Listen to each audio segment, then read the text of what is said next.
एक तरीके के साथ तो उन्होंने सुबह बताया था लोगों को कि बाबा साहब नहीं रहे और जब वो सो रहे थे तो नींद में ही उनकी अकेला की बनानी जगह हो गई थी।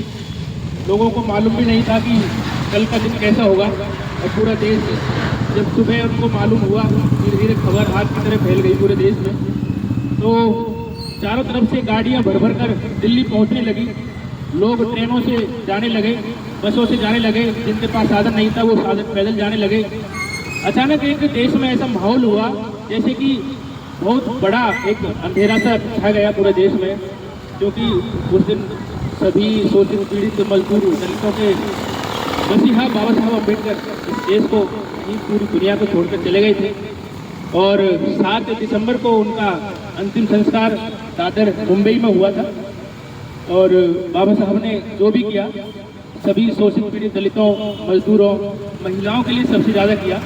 और सभी लोगों को उनके लिए इतना तो कुछ करना चाहिए कि आज के दिन उनको याद करना चाहिए।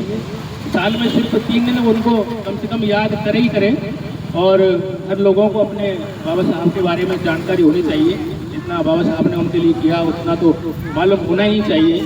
और आज का दिन जैसा आज अभी का मौसम है, उस दिन भी ऐसा ही कुछ था इस देश के अंदर, जब लोग एक सदमे में डूब गए थे और बाबा साहब की याद कर रहे थे बाबा साहब को। और उस दिन एक अनाथ की तरह लोग हो गए थे कि हमें माता पिता तो थे लेकिन उनको अधिकार दिलाने वाला और स्वाभिमान से जीना सिखाने के लिए जिस इंसान ने जन्म लिया था इस दुनिया में, वो इंसान इस दुनिया को छोड़कर चले गए थे।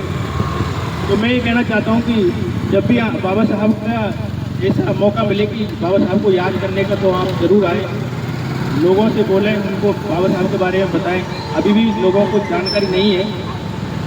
हजारों कर्मचारी इस देश में बन चुके बाबा साहब के लिए, IAS IPS कलेक्टर नेता बन चुके, लेकिन बाबा साहब को भूलते जा रहे हैं। बाबा साहब की बदौलत है कि आज वो बड़े बड़े उच्च पदों पर है, लेकिन बाबा साहब को वो याद नहीं करते। यहाँ तक कि उनको शर्म तक आती है आने जाने में, बाबा साहब के बारे में बात करने में, जय भीम तक बोलने में भी शर्म आती है। तो आज के लिए इतना ही काफ़ी एक समय कम है। बाबा साहब को श्रद्धांजलि अर्पित करने के लिए यहाँ पर सभी को आने के लिए धन्यवाद। जय भीम, नमो बुद्धाय।